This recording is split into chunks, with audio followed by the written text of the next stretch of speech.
She thought she could leech my solar power without consequences. She didn't count on me going full voltage. I had always been fascinated by the idea of energy independence, the sense of self-reliance that came from producing my own electricity, and the subtle pride of watching my bills shrink month by month. When I finally invested in a state-of-the-art solar system, it felt like a personal victory, a quiet rebellion against the rising costs and inefficiencies of the traditional power grid. Each panel gleamed under the sun, meticulously aligned to capture every ray, their sleek black surfaces reflecting the sky like shards of polished glass. The installation had been expensive, of course, but worth every penny.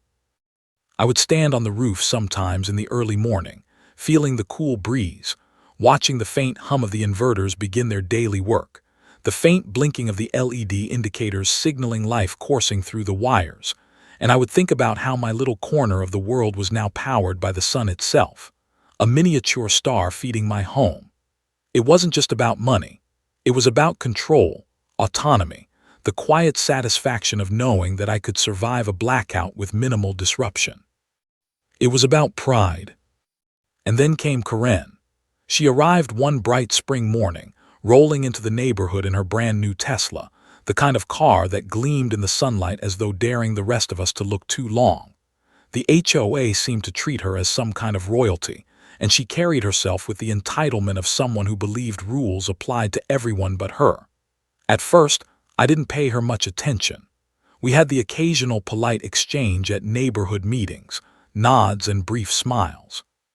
But there was something about her presence that felt invasive, like she moved through the world expecting everything to bend to her convenience.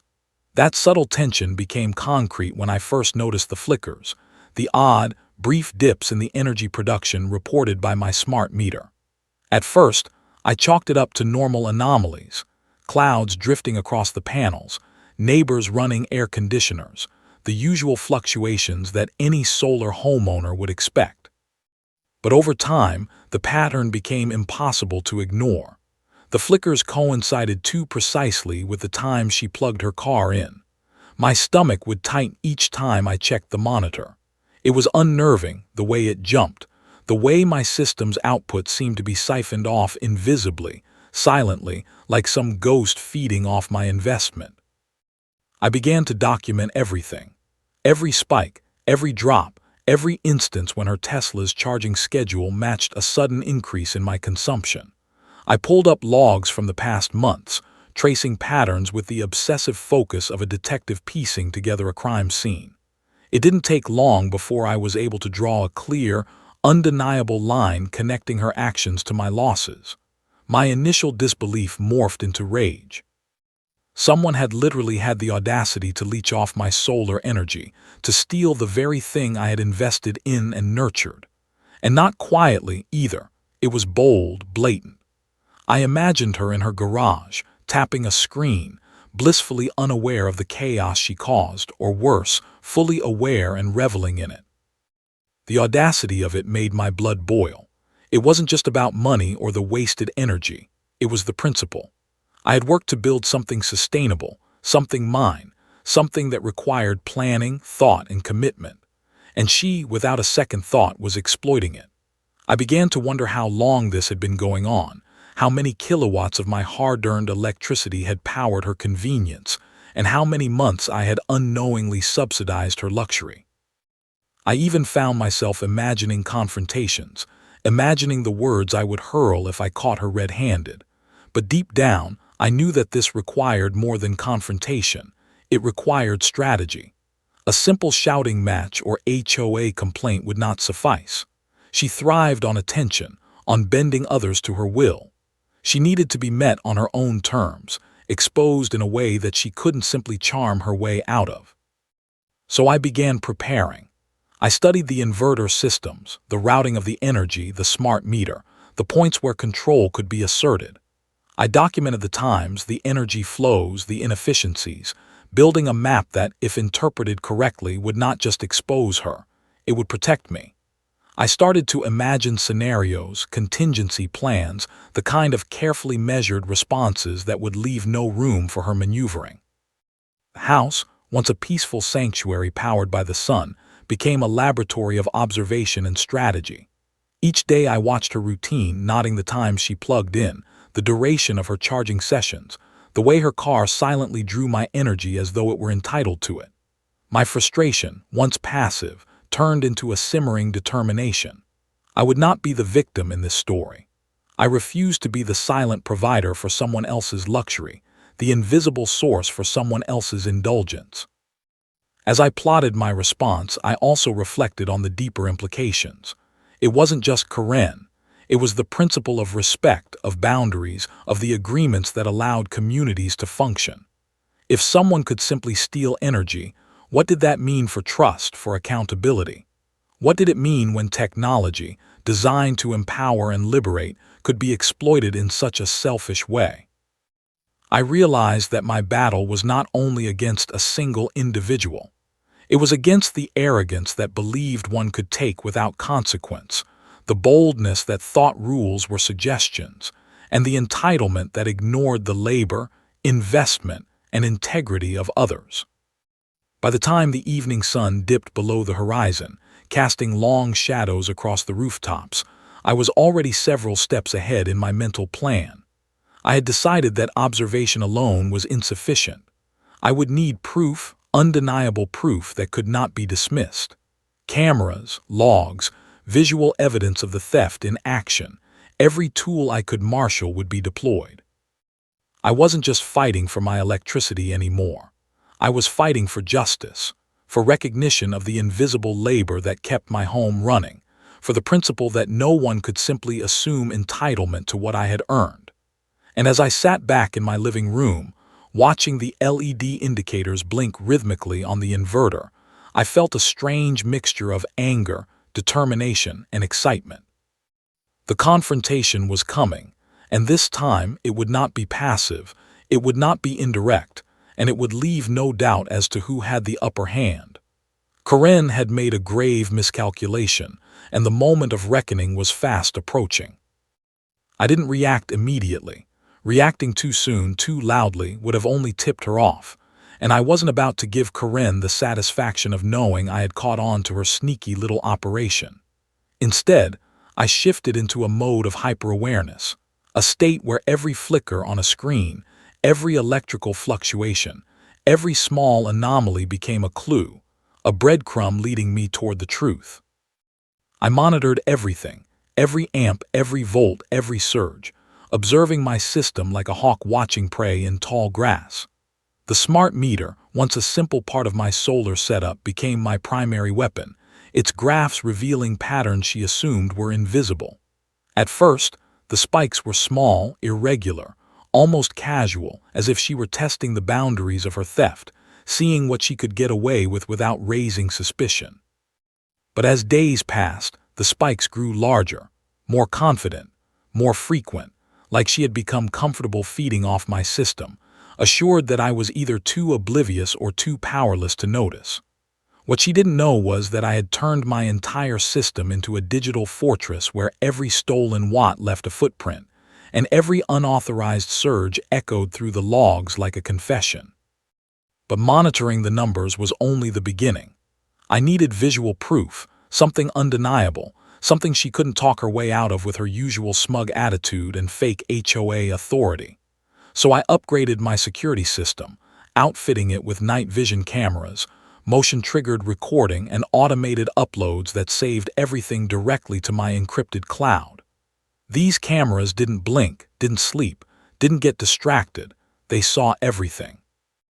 And before long, they caught what I was waiting for.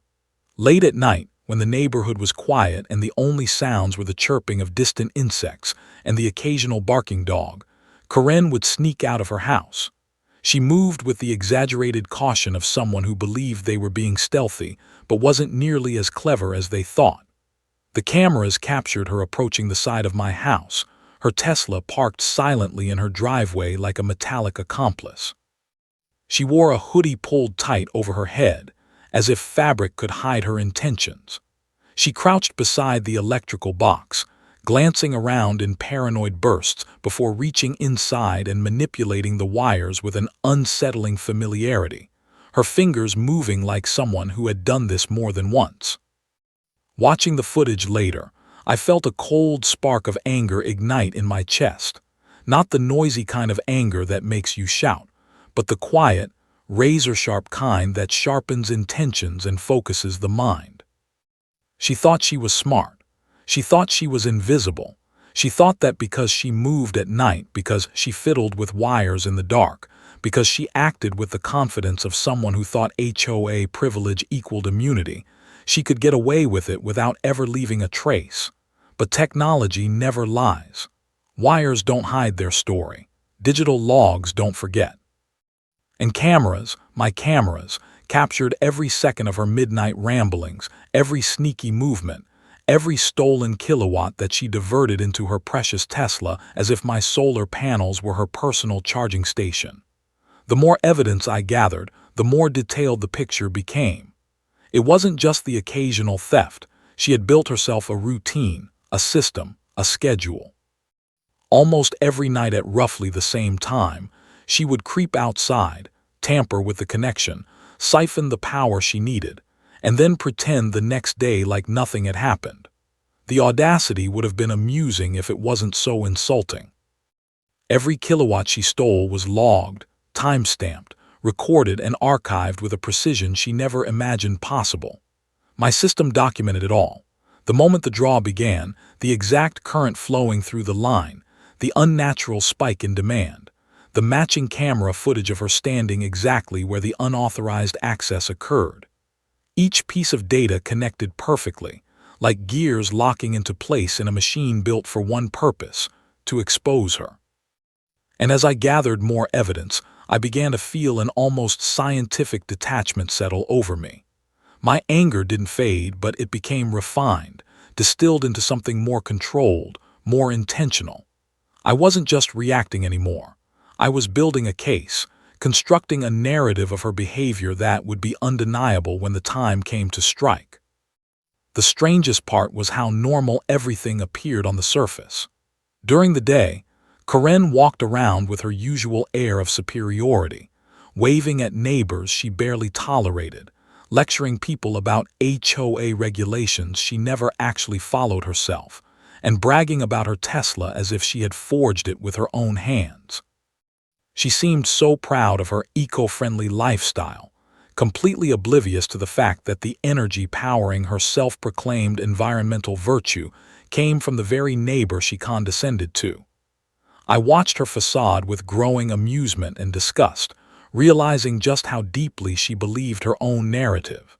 It wasn't just theft, it was delusion wrapped in entitlement. But despite the anger simmering beneath the surface, I remained silent. That was the most important part. Silence was my camouflage, my advantage. She thought I was unaware, unbothered, naive. She had no idea that with every drop of stolen energy, she dug herself deeper into a hole she couldn't climb out of.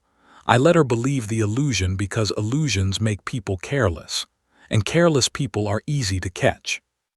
Meanwhile, my cloud storage grew heavier with evidence. Hundreds of gigabytes of footage, logs, screenshots, and data tags, all neatly organized by date and time. I even created a dedicated file named Karen Theft Master Folder, a digital archive that grew thicker each night like a prosecutor's case file awaiting trial. The more I watched the footage, the more I understood her routine, her timing, her mistakes. And the more she stole, the more certain I became that when I finally moved against her, it would be decisive. Quiet observation wasn't passive. It was preparation. It was patience sharpened into a weapon. And night after night, as the cameras recorded her creeping around my property, I sat calmly inside, watching my monitors glow in the dim light, knowing that the storm I was about to unleash would hit her harder than she could ever imagine. One thing had become certain. Karen thought she was taking advantage of me, but the truth was the opposite. I had invited her into a trap she couldn't see. And soon, she was going to learn exactly how dangerous it was to steal from someone who documented everything. I knew confronting Karen directly would be the worst possible move. The moment I imagined knocking on her door, explaining the theft, and presenting evidence, I could already see the disaster unfolding. Her dramatic gasp, her offended posture, her immediate pivot into victim mode, and of course, her running straight to the HOA with some twisted version of events in which she somehow became the hero and I became the villain. That woman could turn a burnt pancake into a federal case if she thought it would give her a sliver of attention. And the HOA, desperate to maintain their illusion of authority, would latch onto any excuse to meddle, investigate, and mediate a situation they barely understood. No, confronting her directly would only drag me into a swamp of petty politics and bureaucratic nonsense. So instead of reacting emotionally, I chose strategy. Silent, deliberate, airtight strategy. I decided that if Corinne wanted to play games with my power, I would simply rewrite the rules on her without her even knowing. The first step in my plan was simple: secure my system, not just patch it, fortify it. I spent evenings sitting at my workbench, surrounded by tools, wires, and digital schematics, studying my inverter like it was the core of a spaceship rather than a solar unit. I researched fail-safes, voltage thresholds, automated defenses, and intelligent triggers that could act faster than any human intervention. That was when I discovered the perfect solution, something technical, subtle, and entirely legal: a maximum voltage threshold upgrade. This wasn't some dangerous booby trap or reckless stunt. It was an industry-standard protective safeguard that many off-grid systems used. But I tuned mine for a very specific purpose. When properly calibrated, the inverter could deliver a harmless but firm surge, just strong enough to disrupt unauthorized siphoning, not strong enough to injure anyone or damage equipment. The surge would essentially bounce the tampering signal back at the point of connection like a digital slap on the wrist. It wouldn't hurt her, but it would absolutely get her attention. Of course, the physical deterrent was only half the plan. The true brilliance came from pairing that voltage threshold with an automated recording trigger. I coded the system so that the moment someone tampered with the line, any spike, any unauthorized draw, any abnormal activity, the cameras would activate instantly, focusing on the exact spot where the interference occurred. The moment her siphon connected, the system would respond, the voltage deterrent would engage, and the cameras would capture everything in high resolution. The footage would store instantly in my cloud, backed up 3 separate times. It was the perfect trap: safe, controlled, fully documented, and impossible for her to deny. As I worked, I imagined the look on her face when her stolen pipeline jolted her plans, literally. Not electricity that could harm her, but enough of a jolt to make her snatch her hand back and wonder what went wrong. Enough to shake her confidence. Enough to make her realize something had changed. The thought alone made the corners of my mouth curl into a slow, satisfied smile. She would get the message without ever hearing my voice. She would know the game was over without a single knock on her door. And best of all, the HOA wouldn't be able to intervene, because she would have no complaint she could safely file without exposing her own theft. While everyone else in the neighborhood slept peacefully, I stayed up calibrating systems, testing triggers, reviewing code lines, and tightening connections. I became a one-person engineering department, fueled not by caffeine but by pure determination. The deeper I went into the project, the more empowered I felt. For once, I wasn't reacting to Corinne. I was shaping the outcome. I was reclaiming control, taking my power back in every sense of the word. The more I refined the plan, the more elegant it became. The voltage threshold wasn't just a deterrent, it was a statement, a digital boundary that said, "This is mine." And the beauty of it all was that Corinne would never realize it was specifically designed for her. She would think her setup malfunctioned, that her little illegal connection suddenly went bad, that maybe her wires were faulty or her timing was off. The shock wouldn't hurt her, but it would send a clear, undeniable signal: stop. And if she ignored that warning and tried again, even better, because every attempt would generate more video evidence. Every night she tampered, I would have clearer, sharper footage. Every surge she triggered would build a timeline of undeniable proof. And proof was everything, Because while she thought she was clever enough to stay hidden, she had forgotten that technology, real, well-configured technology, does not lie, forget, or get tired. She could manipulate people, twist narratives, and weaponize HOA rules, but she couldn't debate electrons, timestamps, or footage showing her side profile as she crouched by my electrical box. My plan wasn't just about stopping her. It was about cornering her with irrefutable truth. As the final step, I even set up automated alerts that would notify my phone the second any tampering occurred. That way, even if I was halfway across town, I would know instantly when she made her move. It was funny, in a way. She had spent weeks sneaking around in the dark, so sure she was beating the system, so confident that she was smarter than everyone else. But now, everything she touched would become a confession recorded in real time. Her theft was no longer a secret operation. It was a performance she would unknowingly replay for me every time she tried to steal my power. When the system was complete, I stood back and admired what I had built. It wasn't just a trap, it was justice. It was protection. It was the result of patience sharpened into precision.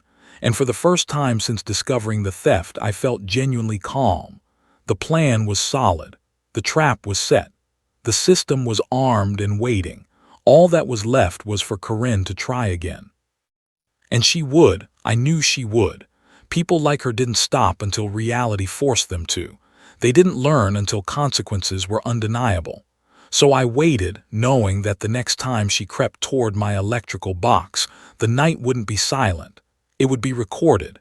It would be documented. And it would be the beginning of her downfall.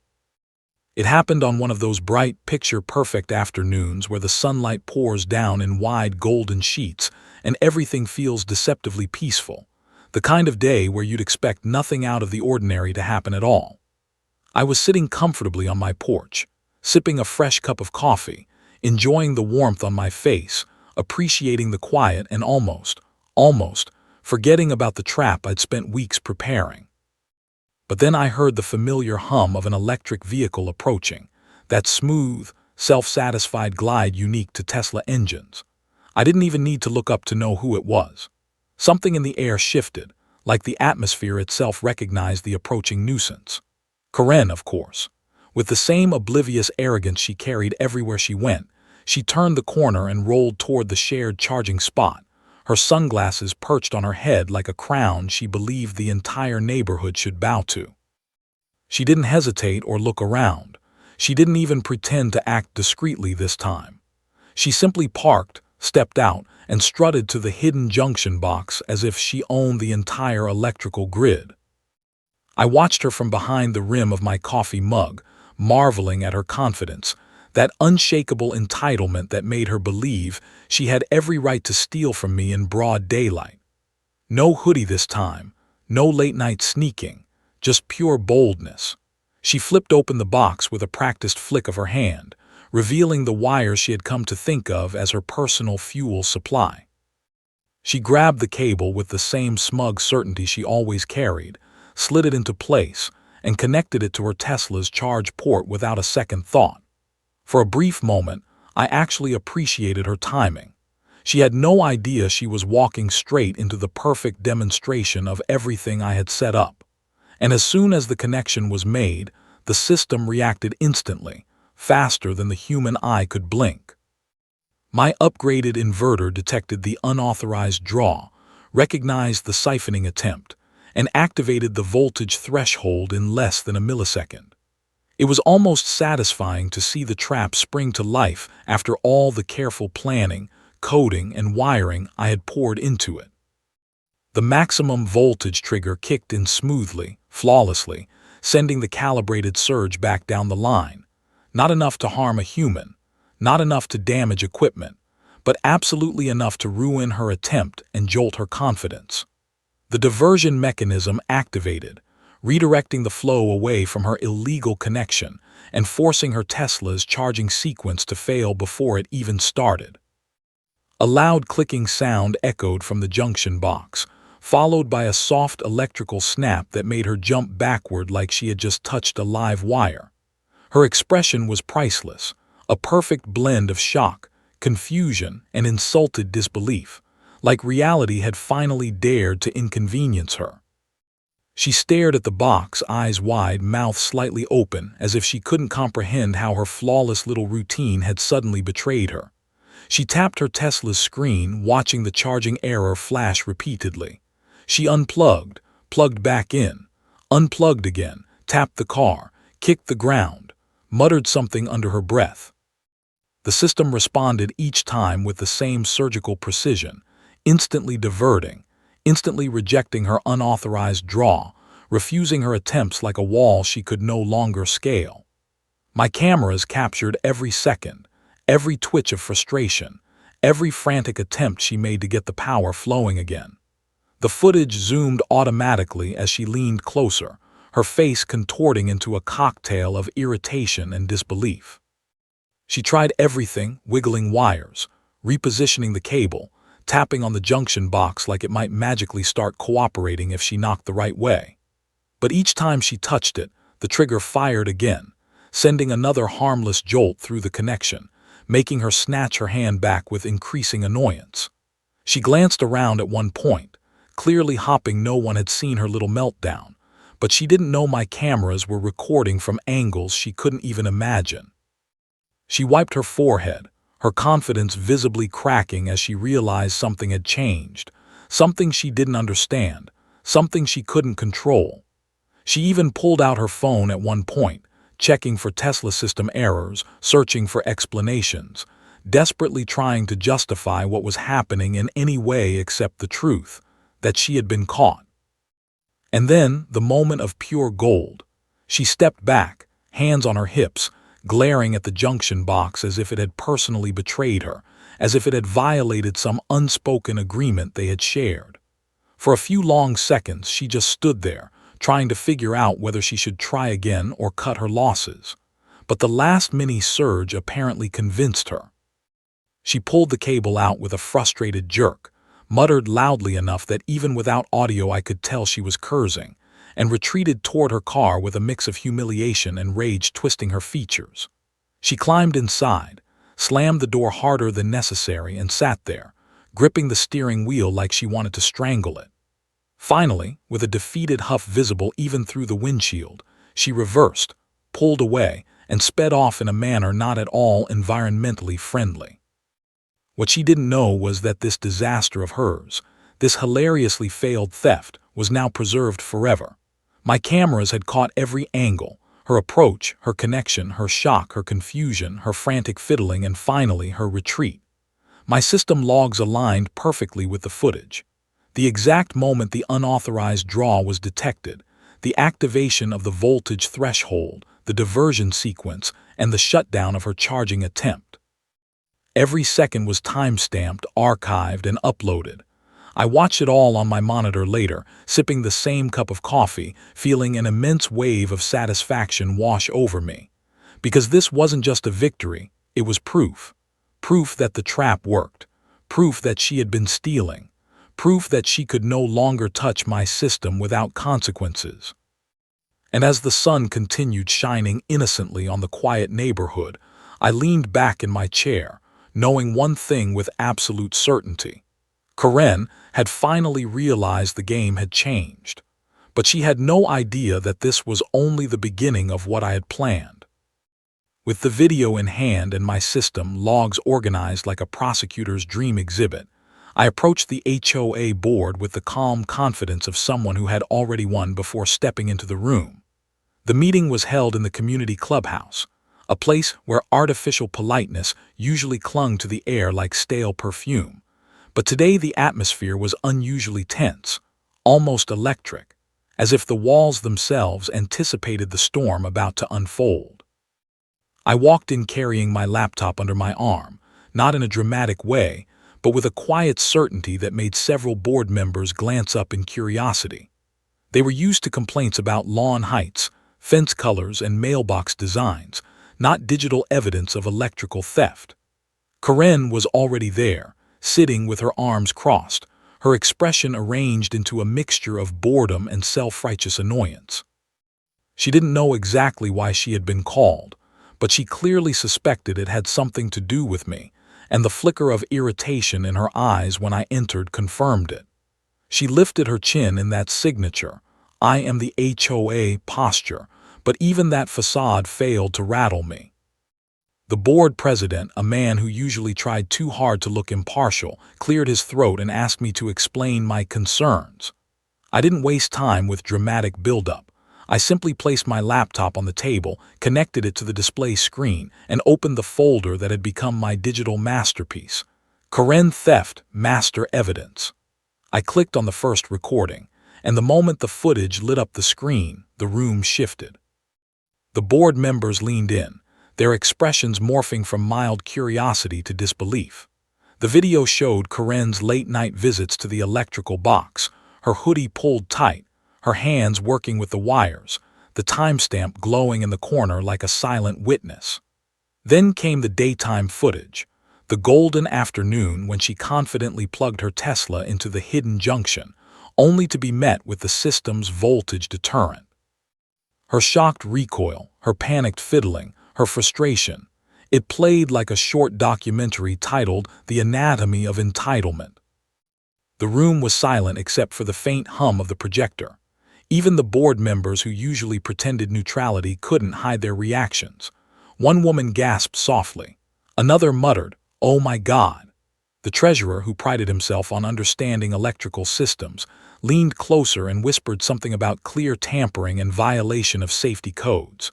Meanwhile, Karen's face drained of color, then flushed a deep red, then cycled through shades that looked almost comical. She tried to maintain her composure, but every new piece of footage chipped away at her defenses. Her eyes darted nervously from the screen to the board and then to me, as if searching for a reality where the evidence wasn't real. Once the video ended, I pulled up the logs, clean, organized, irrefutable. Every unauthorized surge was timestamped to the exact second she appeared in the footage. Voltage spikes lined up perfectly with her tampering. Unauthorized draws correlated exactly with her Tesla's charging attempts. It wasn't just a mistake or an accident. It was a pattern, a documented, repeated violation of property, safety regulations, and HOA rules. And the beauty of it all was that the more data I presented, the quieter the room became. Silence wasn't awkward, it was heavy. It was the sound of guilt settling over the table like a curtain. Karen finally snapped, launching into a frantic attempt to rewrite the narrative. She claimed she didn't know the line belonged to me, that she thought it was community property, that her Tesla must have malfunctioned, that she was just checking on neighborhood equipment for safety. Each excuse was weaker than the last, dissolving instantly under the weight of the evidence. When I played the clip of her late-night tampering with a flashlight, even the board president raised an eyebrow. When I showed the part where she recoiled from the voltage deterrent, one board member actually smirked. But the real breaking point came when she tried to accuse me of setting her up, claiming I must have manipulated the footage. That accusation landed with a thud because, unlike gossip, digital logs don't bend to imagination. The board treasurer explained with visible annoyance that the metadata on the files was intact, the timestamps authentic, the equipment logs unaltered. The footage wasn't just real, it was airtight. By the time she ran out of excuses, the room had already made up its mind. The HOA president folded his hands, exhaled, and delivered the verdict with the kind of firmness rarely seen in HOA meetings. Karen had violated multiple rules: unauthorized tampering with electrical infrastructure, illegal use of a neighbor's energy resources, trespassing onto restricted maintenance zones, and knowingly creating a safety hazard for the community. Her actions were not only unethical but dangerous, and the board had no choice but to take action. Karen opened her mouth to argue, but the president held up a hand, something he had likely never done to her before. The power dynamic had officially shifted. The decision was swift and merciless. An official reprimand entered into HOA records, a substantial fine for property tampering, and an immediate ban from accessing any shared or private electrical points without written permission. They even added a clause prohibiting her from approaching or adjusting any community equipment, unless accompanied by an HOA-authorized technician. For someone like Karen, who thrived on control and influence, the ruling hit harder than any monetary fine. She tried to protest, insisted the punishment was unfair, threatened to appeal, but the board was unmoved. They had seen the truth multiple times from multiple angles. Her reign of petty authority dissolved in front of the whole room. As the meeting adjourned, she stormed out with stiff, angry movements, her pride visibly shattered, her aura of dominance flickering like a dying streetlight. I closed my laptop slowly, savoring the rare moment of justice executed cleanly, efficiently, and undeniably. The board members thanked me for presenting the evidence, their tones respectful, almost impressed. Walking out of the clubhouse, I felt a deep, satisfying calm settle over me. Not the petty thrill of revenge, but the certainty that order had been restored. The truth had spoken louder than her excuses, louder than her entitlement, louder than any pretense she could muster. And for the first time, Karen understood that she couldn't hide behind HOA authority or social manipulation forever. The board had drawn the line, and now, finally, she had been forced to stay behind it. The days following Karen's downfall were unlike anything I had experienced in years. The tension that had permeated the neighborhood dissipated almost overnight, leaving an unusual but welcome quiet that settled over my property like a soft blanket. The solar panels, which had once been the epicenter of conflict, now hummed steadily, their gentle whirring a comforting reminder that my energy, my resources, were finally mine to control. I would watch the morning sunlight hit the roof and feel a sense of calm wash over me, a kind of victorious serenity that comes only after a prolonged battle where justice, in some form, has been served. It was more than just a restoration of electricity. It was a restoration of control, a reclamation of my private space and my right to peace. Karen's presence had been like a storm cloud, darkening the small victories of everyday life, and now that cloud had dissipated, leaving clear skies both literally and metaphorically. Neighbors, who had once eyed my property with a mixture of curiosity and cautious suspicion, began to approach me with questions, subtle inquiries that soon became genuine conversations. They asked about solar panel efficiency, the best ways to monitor energy consumption, and how to safeguard their systems from intrusions. I realized then that what had begun as a personal struggle had inadvertently transformed into a community lesson, a cautionary tale that others could learn from without experiencing the same betrayal firsthand. I shared my experiences candidly, outlining the steps I had taken to secure my system, the legal avenues I had explored, and the technical measures that ensured no one could exploit my energy resources again. In doing so, I felt a profound sense of purpose, as though my ordeal had been elevated from a mere confrontation into something meaningful for the neighborhood at large. There was a quiet satisfaction in knowing that my actions had set a precedent. Those who once considered taking advantage of others' resources now paused, thinking twice, perhaps imagining the consequences they would face if they tried to replicate Karen's audacity. The community dynamic had shifted subtly but irrevocably. Respect for boundaries, property, and personal effort became more pronounced, and the harmony of our small enclave was slowly restored. My own routines returned to their former rhythm. Mornings began with the gentle warmth of sunlight spilling across the kitchen, the aroma of fresh coffee mingling with the soft hum of electricity flowing uninterrupted. Evenings, which had once been fraught with unease, now carried a quiet contentment. I could sit on my porch and watch neighbors tend their gardens or walk their dogs, and there was no trace of fear, resentment, or tension lingering in the air. It was as though the very energy I harnessed from the sun had permeated the neighborhood, spreading not only power but calm, confidence, and reassurance. Beyond the technical victories, there was a psychological one. The confrontation with Karen had been exhausting, both mentally and emotionally, and yet I emerged stronger, more vigilant, and more confident in my capacity to protect what was mine. I felt a renewed connection to my home, a sense of mastery over the environment I had worked so hard to create. This chapter of my life had not merely ended, it had evolved into something richer. There was a narrative now, a story of resilience and resolve, and it was shared quietly among neighbors and friends who had observed, some from the periphery, some more closely, the dramatic unfolding of events. Conversations in the neighborhood shifted subtly from speculation to admiration, from whispers to genuine questions about energy security and personal initiative. I became, in a way, a resource not just for power, but for knowledge, strategy, and guidance. And while I did not seek recognition or acclaim, I accepted it with a quiet grace, knowing that the true reward lay not in accolades, but in the peace that finally enveloped my home.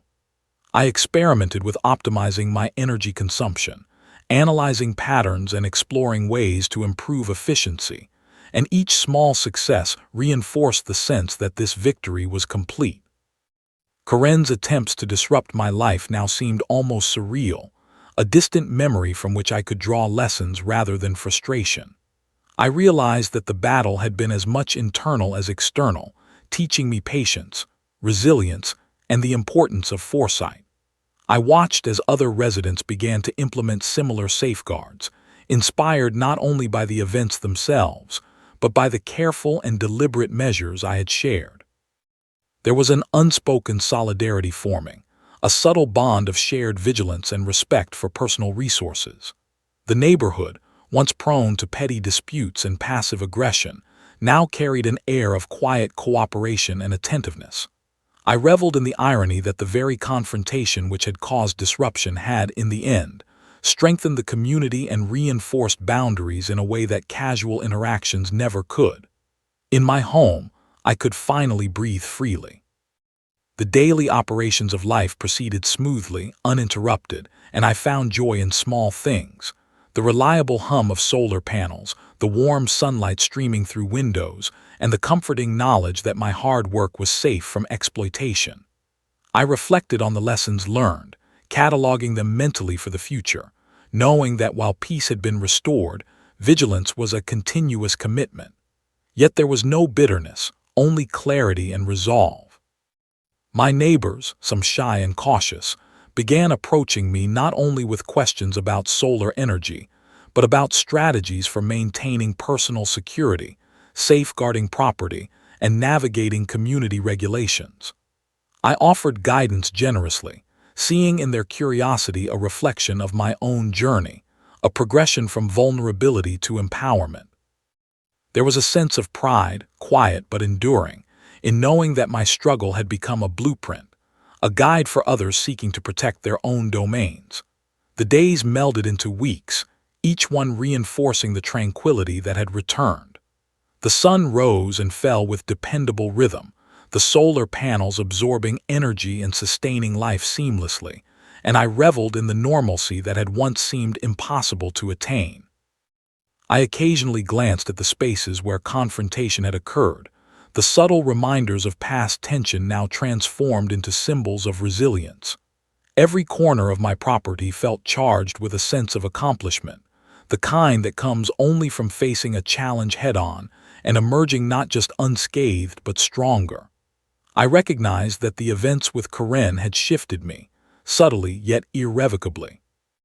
My perception of control, community, and personal responsibility had deepened, and I felt a sense of ownership not just over material resources, but over the narrative of my own life.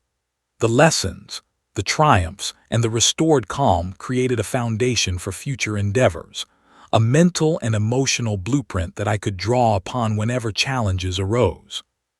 Peace had been restored not merely as a cessation of conflict, but as an active, vibrant state nurtured by vigilance, foresight, and strategic action.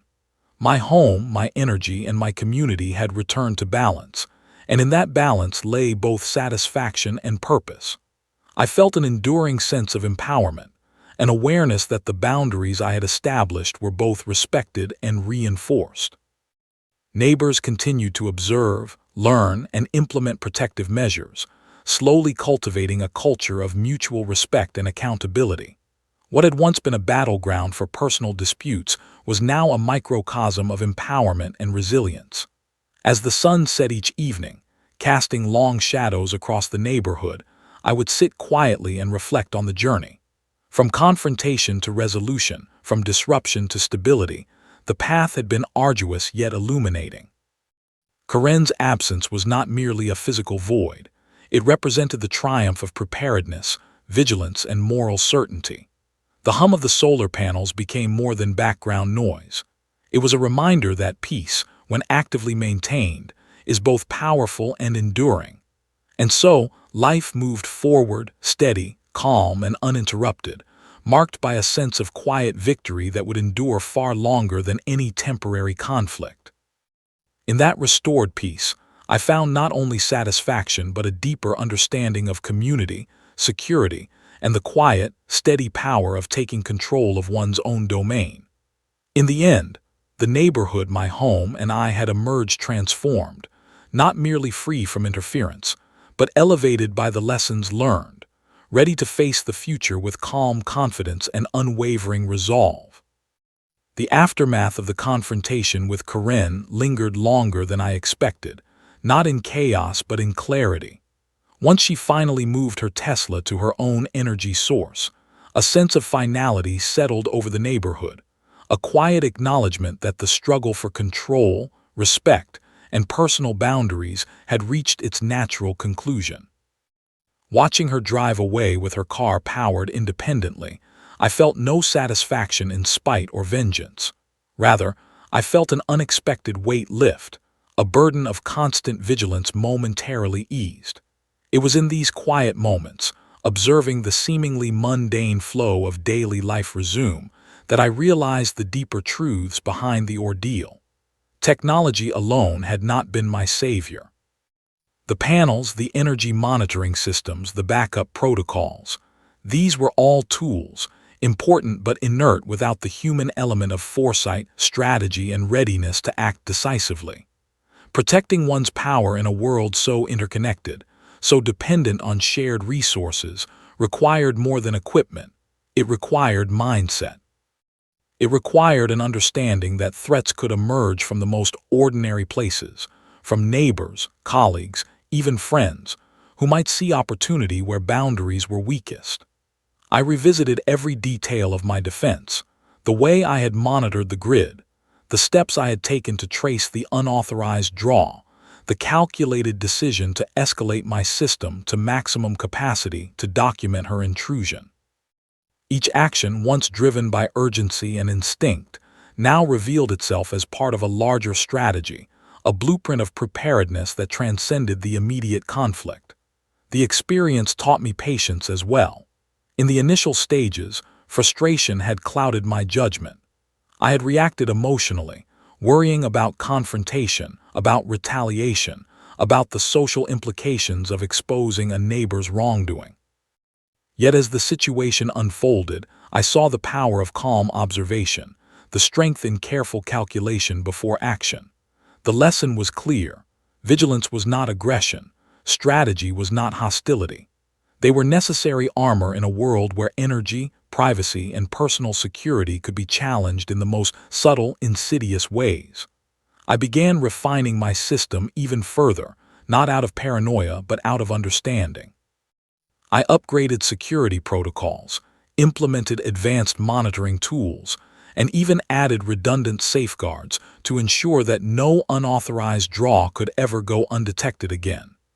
Each enhancement was a reminder that progress required continuous adaptation. In doing so, I realized that the battle with Corinne had been a microcosm of larger truths about the modern age. That those who master not only technology but also foresight and discipline maintain an advantage, and that control over one's resources demanded constant engagement. Beyond the technical aspects, I reflected on the psychological shift within myself. The confrontation had forced me to confront assumptions about trust, boundaries, and the nature of community. I had assumed neighbors shared common respect for property. I had assumed honesty would be the default. When that assumption failed, I had been faced with a choice: retreat, resent, or assert control decisively. Choosing the latter reshaped not only my environment but my mindset. The phrase "going full voltage" had once seemed reckless, even extreme, a metaphorical and literal overreaction. But in hindsight, it was not recklessness. It was clarity in action, a precise response calibrated to secure the desired outcome. Sometimes, extreme measures are not impulsive but strategic, not chaotic but necessary to preserve integrity, order, and peace of mind. I also noted the subtle shifts in the neighborhood dynamic that followed. Others had observed the confrontation, and while some whispered about audacity, many more took lessons away about vigilance, about accountability, and about the need to respect boundaries. I became, somewhat reluctantly, an unintentional mentor, demonstrating through action the importance of protecting what is yours while maintaining moral clarity. Discussions with neighbors evolved from casual exchanges to inquiries about best practices, security setups, and preventive measures. I offered advice generously, not for recognition, but because the experience had imparted a broader understanding. Personal victories gain significance when they serve as lessons for the wider community. Each day, as I monitored the panels and observed the steady flow of energy to my home, I internalized a more profound realization. Technology could empower, but only in concert with awareness and proactive measures. Power in the modern world is as much about knowledge, strategy, and anticipation as it is about infrastructure. Failing to recognize this would leave even the most sophisticated systems vulnerable. I thought about the lessons Karen inadvertently taught me. The reminder that complacency is a risk, that small encroachments, if unchecked, can escalate into serious problems. Her audacity had been an uncomfortable mirror, reflecting the vulnerabilities I had overlooked, the assumptions I had taken for granted, and the necessity of preparing for the unpredictable. With this awareness came a newfound confidence. I was no longer merely a homeowner defending resources.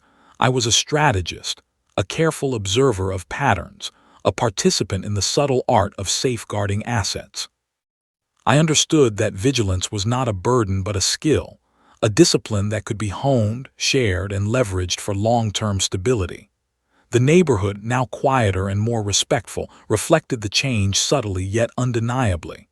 People who had previously taken liberties, intentionally or not, now paused, aware that boundaries were enforced, that actions had consequences.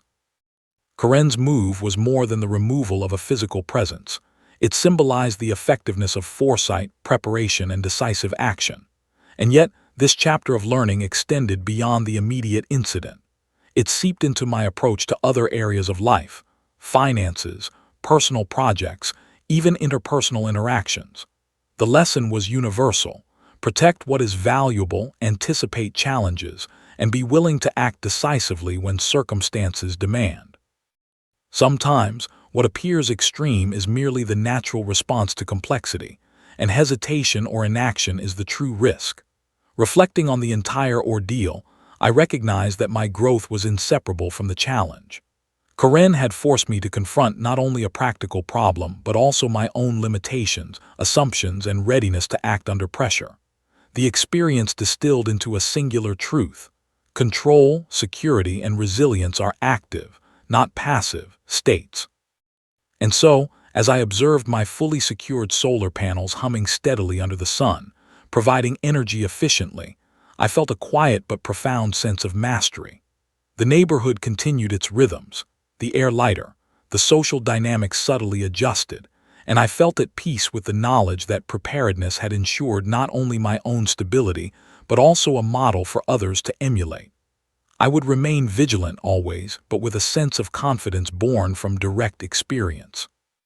The incident had transformed into a framework for understanding modern challenges, a lesson that would endure far longer than the temporary disruption itself. Technology had served its purpose, but strategy, vigilance, and willingness to act decisively had been the true protectors of my domain. Karen had been a catalyst, not a threat, shaping an understanding that would guide my decisions, actions, and priorities in the future. Sometimes, going full voltage is not an act of recklessness, but an assertion of foresight and clarity, a demonstration that power, when respected and defended properly, can remain secure against even the boldest of intrusions. And as I watched the sun cast its golden light across my panels, I felt that I had learned the most important lesson of all. True protection requires a balance of technology, strategy, and unwavering vigilance, and the rewards of this understanding ripple far beyond the immediate conflict, shaping not only my home but the way I approached life itself, with measured decisiveness, clarity of mind, and an unshakable confidence in my ability to safeguard what is mine, ensuring that the energy I generate, both literal and metaphorical, remains fully under my control.